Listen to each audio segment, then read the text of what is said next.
I've come to the Morialta Falls Conservation Park above Adelaide in the Mount Lofty Ranges to give you a taste of what winter is like in this part of the world and talk to you about the water element. So you may be able to see over my shoulder the Morialta Falls. We've got first and second falls up there. And what I want to talk to you about in this video about water is some of the aspects of water, the potential of water, the power of water, the stillness of water, the persistence of water. And all of these characteristics that we can see in the substance of water, we can also understand about ourselves. So let's take a walk up to the falls and have a look at the power of water.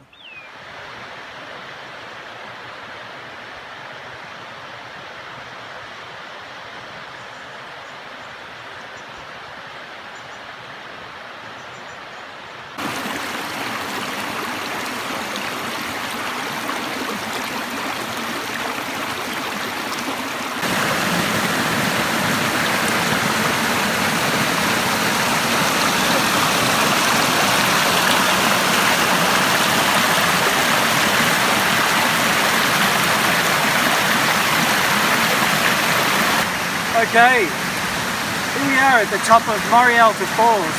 I don't know if you can even hear me above the sound of the water rushing down. But what I wanted to show you here is the potential of water. How water, when it's gathered together and then given some height, creates incredible power. And that power is really emblematic of the power of water within us. Because our water energy, our power energy is stored in our kidneys in Chinese medicine. So the kidneys are what power is for life. And the more we can rest, the more we can recuperate and have patience and wait to take action, the more powerful our actions will be.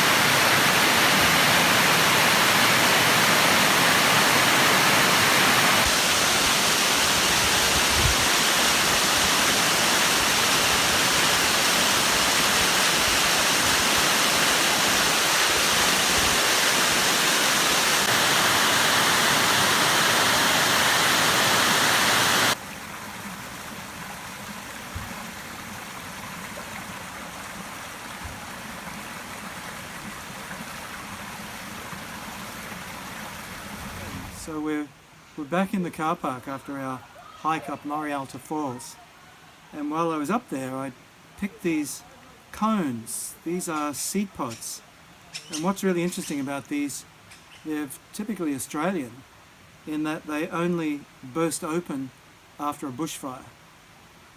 So within that cone you have these tiny pods that kind of pop out of those little mouths. And the reason I'm showing you these is that seeds, they really sum up everything about water in a way. The primary direction of movement for water is within. So everything is, we went down in the autumn and now we're going within in the winter. So here we are, all of life, all of the life of this tree has gone within the pod. And that's something that we can learn from.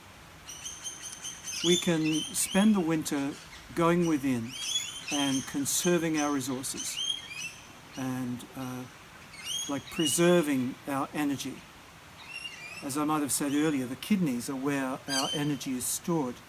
And if we rest in the winter time, the kidneys are very happy.